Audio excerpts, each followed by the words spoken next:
पश्चिम बंगाल में चुनाव से पहले बाबरी मस्जिद वाला राग आलापा और अब चुनाव में हार के बाद हुमायूं कबीर ने सीएम शुभेंदु अधिकारी को गायों की कुर्बानी वाला ओपन चैलेंज दे दिया है। बकरीद से पहले बंगाल का माहौल बिगाड़ने की साजिश रची गई है। कुर्बानी के नाम पर मुसलमानों को भड़काना चाहते हैं, लेकिन शुभेंदु सरकार बनते ही कट्टरपंथियों के सुर अब बदल गए।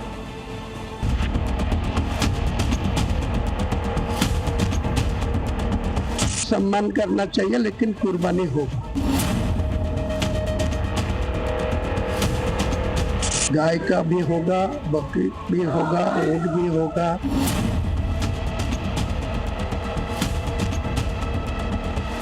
शुभेंदु अधिकारी को मैं डायरेक्ट बोल रहा है, ये आग लिए खेलने नहीं चाहिए।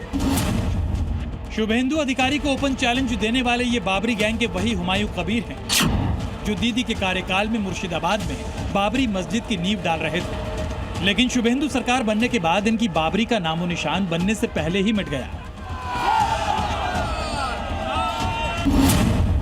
अब इन्होंने बकरीद से पहले एक बार फिर शुभेंदु को आग वाली धमकी दी है।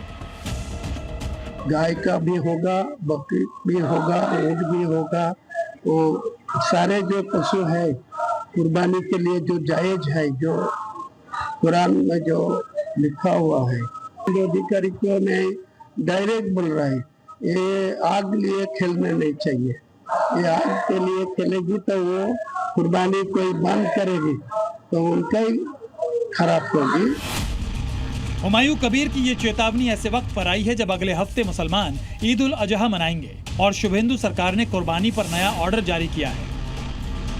इस ऑर्डर में साफ साफ कहा गया है कि बंगाल में सड़क पर नमाज नहीं होगी और न ही प्रतिबंधित पशुओं की कुर्बानी होगी।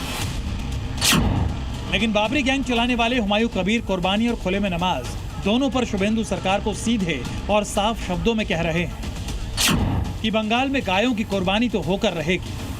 मुसलमान समाज वो कुर्बानी लेके किसी को साथ कोई कॉम्प्रोमाइज नहीं करेगी। सड़क पर नमाज भी पढ़ी जाएगी। तो रोड पर इतना दिन से हो रहा है, ये भी होना चाहिए। कोई भी मुसलमानों को बकरीद पर ऐसा करने से रोक नहीं पाएगा।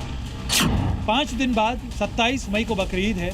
उससे ठीक पहले हुमायूं कबीर ने शुभेंदु के कुर्बानी पर प्रतिबंध वाले नियम को फॉलो करने के ऑर्डर को खुली चेतावनी दी है, जिसके तहत प्रतिबंधित पशुओं की कुर्बानी पर पूरी तरह बैन है। 1950 में बने इस एक्ट का नाम है Paschim Bangal animal slaughter control act. इसके तहत गाय, बैल, भैंस की कुर्बानी बिना फिट फॉर स्लॉटर सर्टिफिकेट के नहीं हो सकती और न ही ये कुर्बानी खुले या पब्लिक जगह पर हो सकती है। इसके नियमों को शुभेंदु अधिकारी ने बंगाल में सख्ती से लागू करने को कहा है। पिछली ममता सरकार में से बंगाल में कभी लागू नहीं किया गया, लेकिन शुभेंदु अधिकारी ने सत्ता संभालते ही साफ कर दिया कि गाय किसी हाल में बंगाल में नहीं कटेंगी। गायों को हिंदू धर्म में माता का दर्जा दिया गया है। सनातनी गायों को पूजते हैं, गायों से भावनात्मक जुड़ाव रखते हैं। ये अलग बात है कि अभी तक वो आइन लागू नहीं किया गया था, क्योंकि पिछला सरकार बहुत सारा आइन नहीं मानते थे, वोट बैंक का हिसाब करते थे, लेकिन इस सरकार में वो नहीं होगा। हुमायूं के ऐलान से साधु संतों में तो आक्रोश है ही, साथ ही वो मौलाना जो अब तक हिंदुओं के खिलाफ जहर उगलते थे, वो तो गाय को राष्ट्रीय पशु घोषित करने की मांग करने लगे हैं।